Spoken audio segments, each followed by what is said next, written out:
así no se corta. Bueno, evidentemente Pedro no puede ser, porque si Pedro corre con el otro discípulo, van los dos juntos, uno llega primero, no entra, Pedro llega segundo y entra, y este que llegó primero dice, ve y cree. Evidentemente Pedro no va a correr consigo mismo. Si hay uno que llega primero, tiene que haber otro, no es Pedro. Paréntesis en esta tercer reflexión.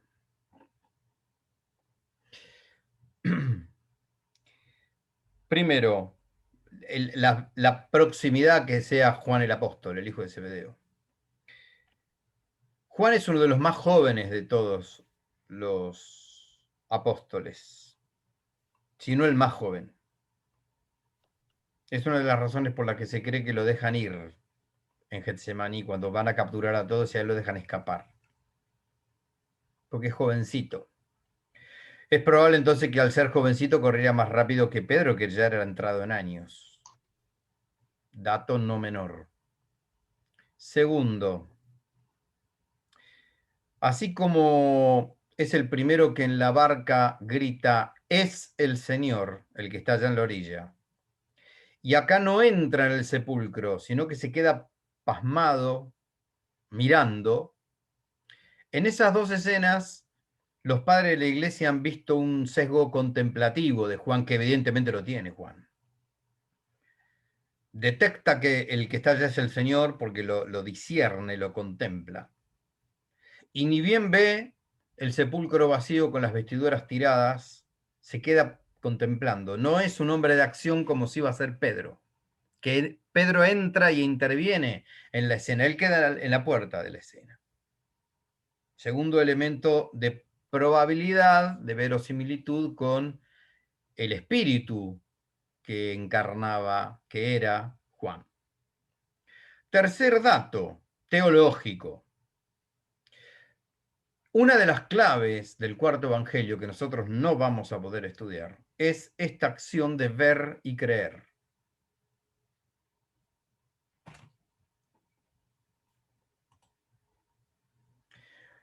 Una de las cosas que Jesús les va a recriminar a los judíos que no creen, sobre todo en los discursos eucarísticos, es el hecho de que vieron y no creyeron, de que han visto signos y así todo no creen.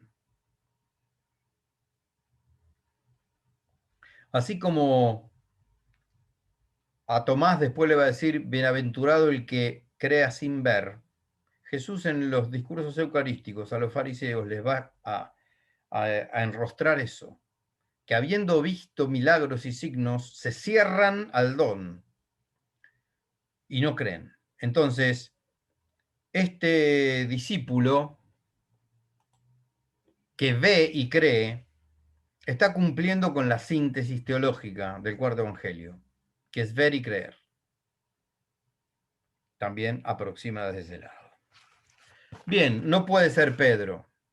No puede, de estos tres no puede ser Pedro. Bueno, tampoco, la última reflexión, tampoco va a poder ser Santiago.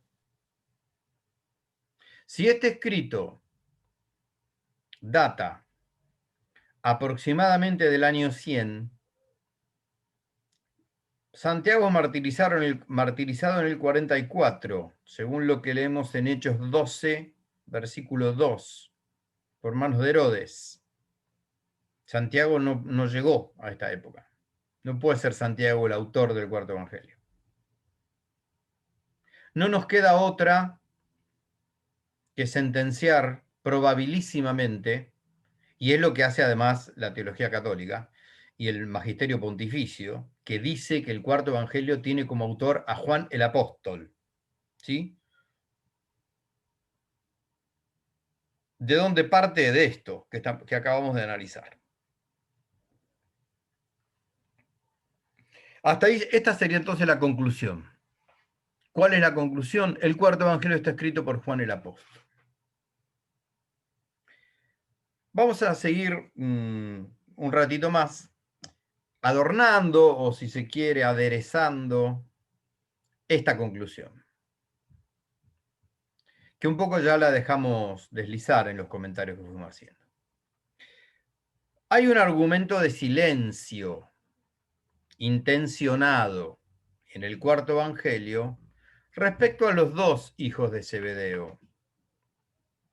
No se los nombra excepto en el capítulo 21, que por otro lado también parece muy probable que no sea escrito por Juan, el hijo de Zebedeo. Recién ahí se va a hablar de los hijos de Zebedeo, pero a la familia Zebedeo ni a Juan se lo nombra prácticamente. No se los nombra antes.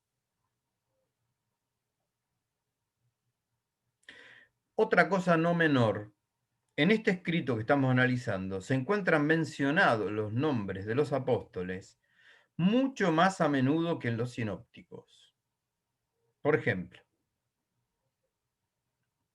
mientras Lucas es el que más menciona a Pedro, el nombre de Pedro en el Evangelio según San Lucas está nombrado 29 veces. Juan, en el Evangelio según San Juan, Pedro está mencionado 40 veces.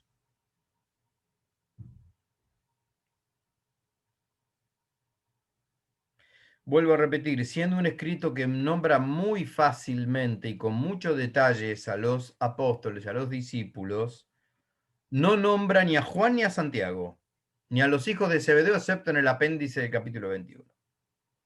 En esto consiste lo que algunos comentaristas han llamado el argumento de silencio. No se nombra a propósito. Hay una intención del autor en no nombrarse, mientras que sí nombra abundantemente a los demás.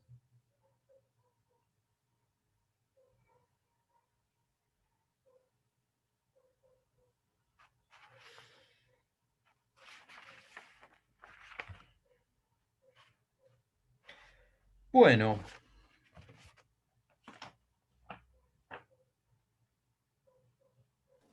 listo. Profesor, ¿y Sí, por qué no se nombraría? no sabemos. No sabemos. Pero llama la atención lo que contrasta con el resto de los personajes que intervienen en cada una de las escenas. Cómo los nombra sin privarse de nada. No lo sugiere por una característica. Ni a la Magdalena, ni a Jesús, ni a Pedro. Ujú. No. Y sin embargo, no habla de Juan, el No, apóstol. No. Y prácticamente no habla tampoco de Santiago, el apóstol.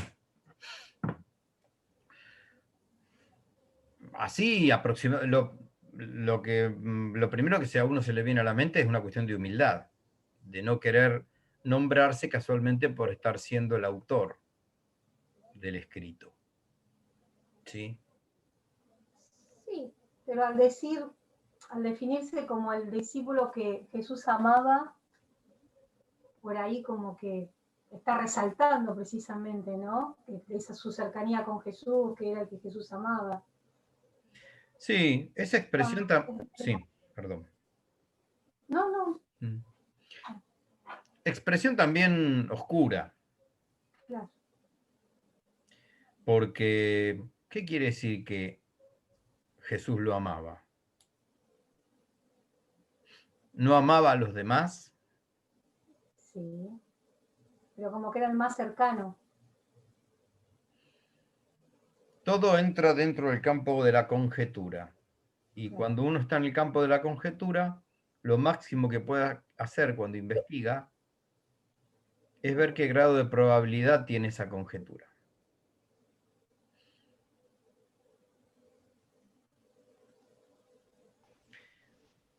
Era más joven también, ¿no? Más chiquito. Claro. Mm.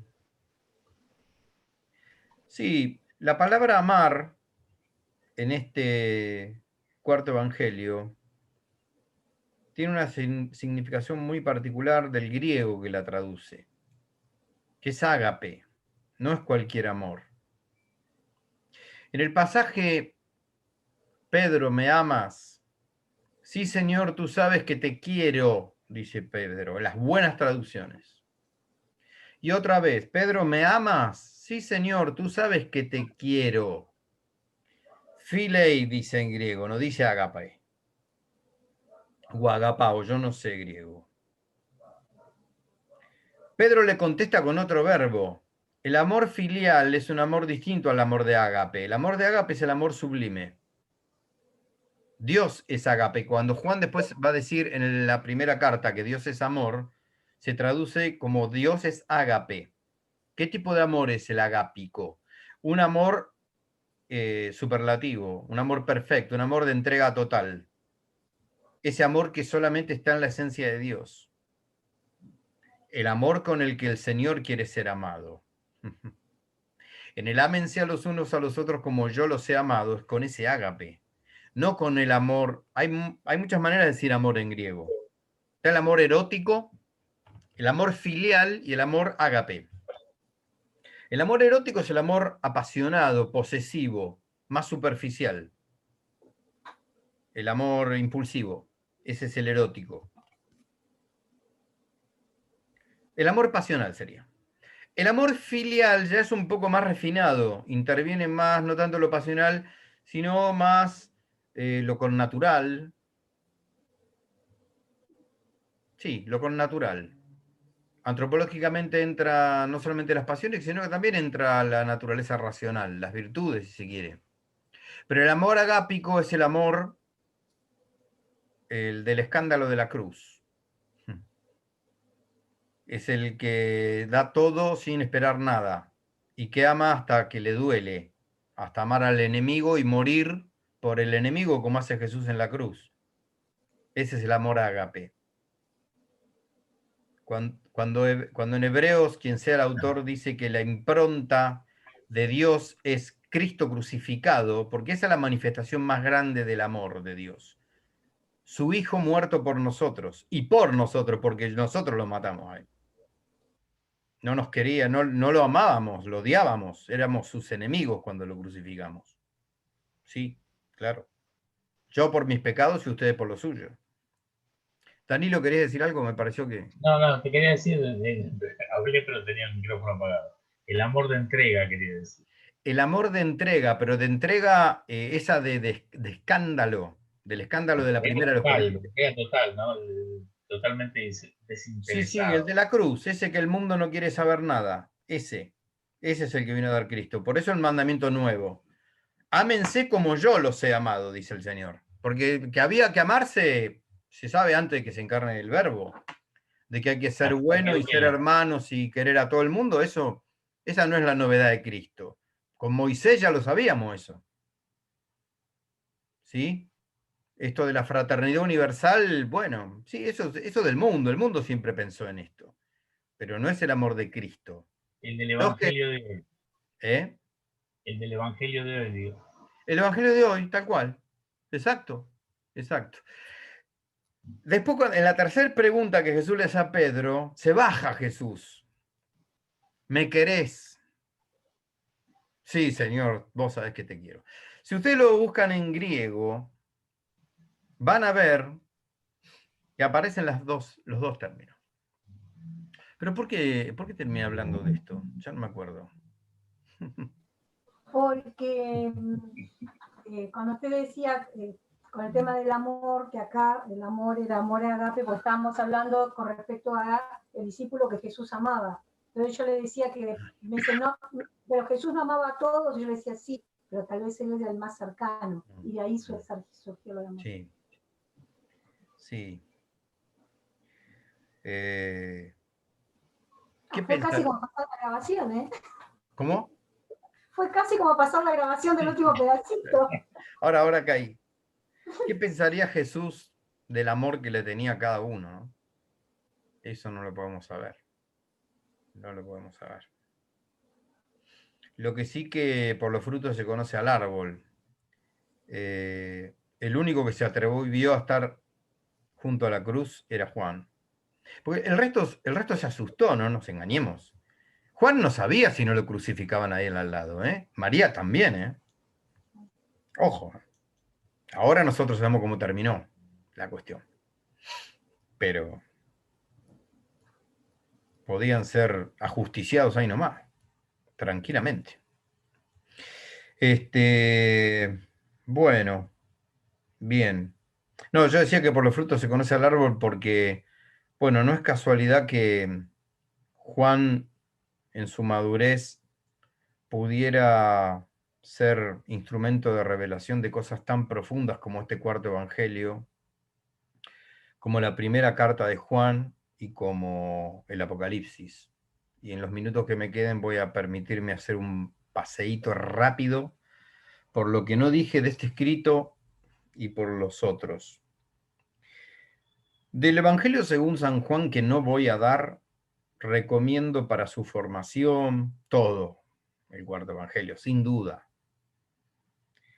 No me animaría a decir de sacar nada, ni una palabra de ahí.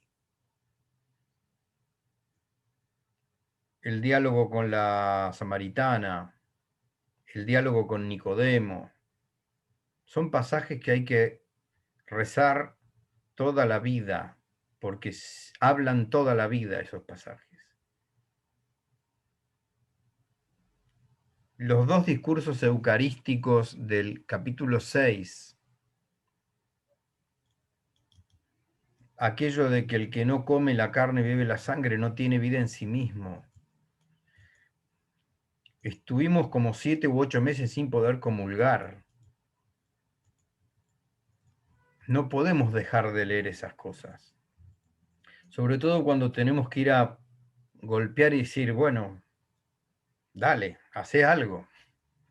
No podemos estar sin el Señor. Sí, habrá un virus, habrá lo que sea, pero no podemos estar sin el Señor mucho tiempo.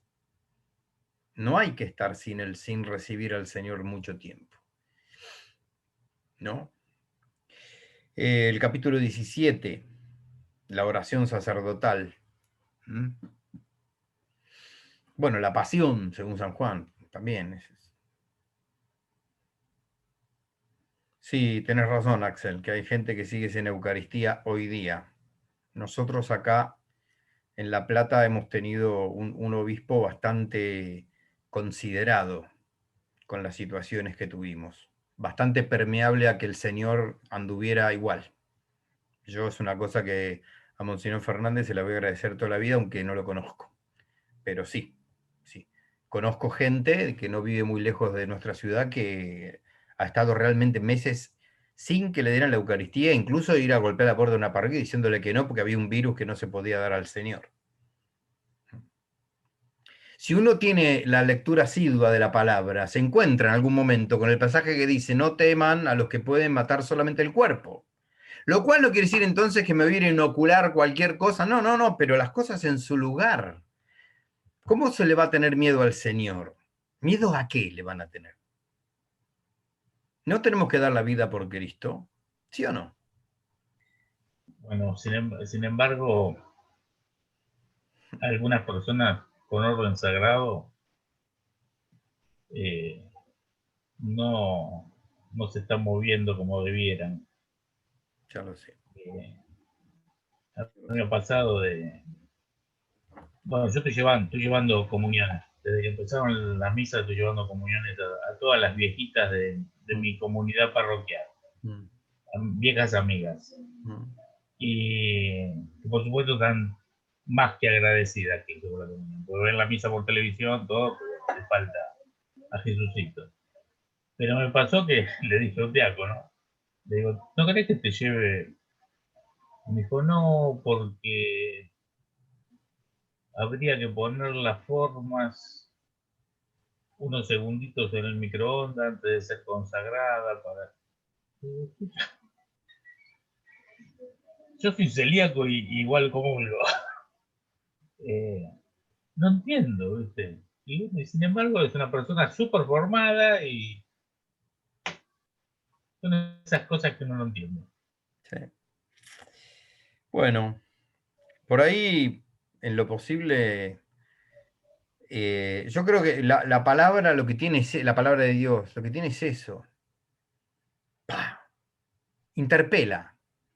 Tiene que interpelar, lo hace, todos los días lo hace. A todos. a todos. Y claro, cuando uno choca contra la palabra de Dios, semáforo, es un aviso, es una gracia de Dios. Es el primer paso, es el primer don del Espíritu Santo, la amonestación. Si no, ¿cómo me voy a convertir? Es lindo que decir, San Agustín decía que había que convertirse todos los días. Bueno, viejo, conviértase todos los días. De lunes a lunes, conviértase. Yo, el primero de todos, de los que se tiene que convertir, todos los días. Sí, todos estamos todos en un proceso. Sí, claro. ¿Pero qué es convertirse? Bueno, seguimos. La primera de Juan. El año pasado llegué a darla, este año no. Debe ser uno de los escritos peor predicados del Nuevo Testamento. La primera carta de Juan. Dios es amor, Dios es amor, Dios es amor. Que sí, más vale. Es la revelación más profunda de todo el Nuevo Testamento. Hay dos revelaciones claves en toda la Biblia. Soy el que soy, de Éxodo 3:20, si mal no recuerdo, y que Dios es amor. Esas son las dos revelaciones más grandes de toda la Biblia. Porque están hablando del ser íntimo de Dios. Todo lo demás viene después. Ahora, con ese Dios es amor se puede llegar a hacer la cosa más grande de la teología, como hizo Monseñor Ruta. No sé si la más grande, pero una cosa enorme. Los últimos libros de Ruta son Dios como ágape. En Él y en nosotros. O con Dios es amor uno puede hacer la cosa más insulsa y color de rosa, perdón por la expresión, y sensiblera que se pueda uno imaginar. Porque la palabra amor es una palabra que se presta para mucho manoseo, ¿no? Bueno. Y el Apocalipsis, no sé, ¿qué voy a decir? Apocalipsis. No sé. El libro más comentado y menos, con menos rigor exegético, porque todo lo que se comenta del Apocalipsis puede ser discutido. Para los tiempos que estamos viviendo, les recomiendo del capítulo 12 en adelante. Si dicen, vamos a entrar al Apocalipsis, y no voy a leer todo el libro, bien. Capítulo 12, capítulo 13, la mujer vestida de sol, el dragón rojo, las dos bestias, la que sale del mar y la que sale de la tierra. Y bueno, y ahí va a empezar a sonar, porque bueno, todos los cristianos pensamos que vivimos en el fin de los tiempos, pero estos se le parecen mucho, como decía Castellani. Bueno, qué sé yo, no sé. No sé. Empecé a leer un poquito de Castellani. ¿Cómo? Empecé a leer un poquito Castellani. ¿Qué estás leyendo? No, recién lo empecé. Ajá. Pero me gusta. A mí me encanta. A mí me encanta. Un escritor, pero un escritor de aquellos, ¿eh? En YouTube están subiendo muchas, muchas charlas de él, por él, conferencias que dio, y muchos sermones, sí. Hay un canal que se llama Mal Pibe, así se llama, Mal Pibe. Mal pibe. Mal pibe, mal nene, mala persona, mal pibe. Sí, mal pibe. Está ahí con boina en una foto y hay un montón.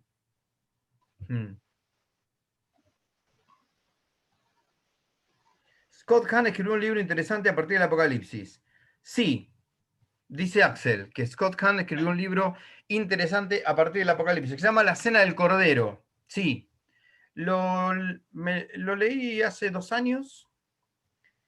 Y bueno, sí, Scott Hahn es un protestante convertido al catolicismo. Sí, se los recomiendo. Las Cenas del Cordero se llama.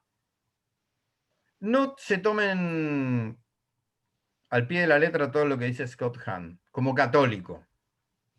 Porque, bueno, no sé, muy entusiasmado está él con su conversión. Los que nos convertimos de grande tenemos una fe muy particular, es muy, no mejor, es muy particular.